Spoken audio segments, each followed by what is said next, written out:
La peine de mort est stupide, dit par Émile Berlerme en octobre 2020. La peine de mort est stupide. Voici les arguments proposés un peu partout sur le web contre la peine de mort. Ils sont parfaitement valables, mais l'argument le plus rationnel, le plus logique et le plus fondamental n'est jamais utilisé.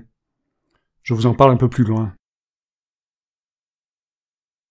La liste n'est pas exhaustive, mais je cite les principaux. La peine de mort est injuste, inhumaine, inutile et arbitraire. La peine de mort ne lutte ni contre la criminalité, ni contre le terrorisme. Je rajoute, ni contre les guerres. La peine de mort ne vaut pas mieux que l'enfermement à vie. L'annonce de la peine de mort est toujours une torture. Les gens favorables à la peine de mort sont ignorants des arguments qui s'y opposent, et évidemment celui que je propose, que les gouvernements ne connaissent pas non plus. Aucune autorité ne saurait décider de la mort d'un être humain. Suite de la liste. La peine de mort est irréversible, or les humains sont toujours faillibles. Le criminel éliminé ne peut s'amender, ne peut être rééduqué. Je rajoute, la société perd ainsi un moyen de savoir si l'on peut guérir un criminel et de trouver la méthode.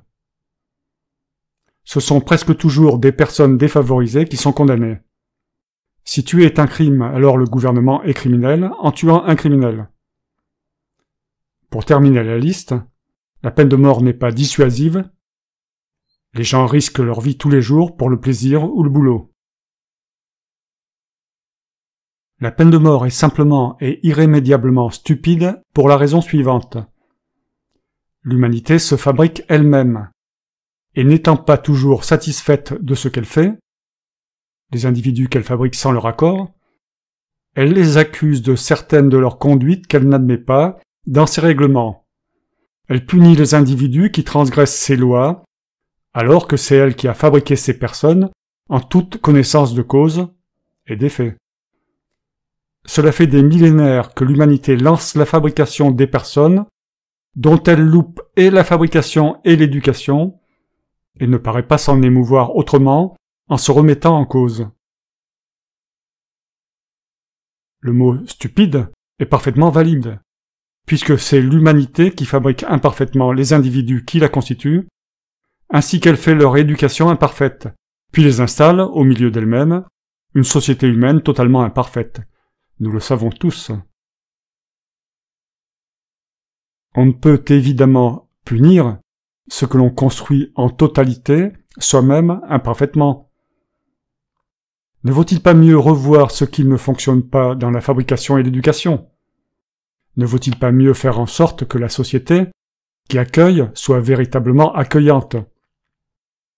Je ne demande pas le paradis, mais on pourrait faire beaucoup mieux pour accueillir les nouveaux arrivants, n'est-ce pas? Déjà qu'on les force à participer sans leur accord et qu'on les roule dans la farine, en prétendant qu'ils sont responsables, il faut vraiment berner les gens à un point grandiose pour qu'ils oublient qu'on les avait contraints à exister. Chaque individu est en fait innocent d'exister, mais l'humanité n'en a pas encore compris la notion. Nous sommes tous innocents de nos crimes, mais nous punissons ceux que nous jugeons plus criminels que nous.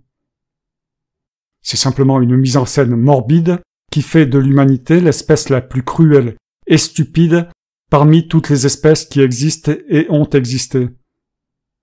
Mais elle n'est pas responsable de cette stupidité. Le changement viendra peut-être lorsqu'elle comprendra le sens de sa propre stupidité. Construire imparfaitement et punir la chose que l'on a soi-même construit imparfaitement, comme un besoin de démonstration de pouvoir, ce qui est un principe animal. Pour simplifier, l'humanité fabrique des êtres, d'un coup de baguette magique elle prétend leur accorder le libre arbitre, et de ce fait ils deviennent responsables de leur existence et de leur conduite. Même si la baguette magique avait fonctionné sur l'animal humain pour en faire un être exceptionnel, cela ne changerait rien au fait qu'il n'a pas demandé à exister, et qu'il est donc innocent d'exister, donc de ses actes. Celui qui fabrique doit savoir fabriquer. Celui qui éduque doit savoir éduquer. La société qui accueille doit savoir accueillir et bien accueillir de préférence, surtout un invité forcé. Toute personne à qui l'on impose d'exister devrait au moins pouvoir vivre avec un corps sain et un intellect sain sur une planète saine et non belliqueuse, et d'y mener gratuitement une vie longue et intéressante. Il est plus important de faire cesser le malheur et surtout de ne pas en rajouter que de ménager les personnes. L'obligation d'exister implique le fait de ne pas être responsable d'exister, ni d'aucune de nos actions au cours de l'existence.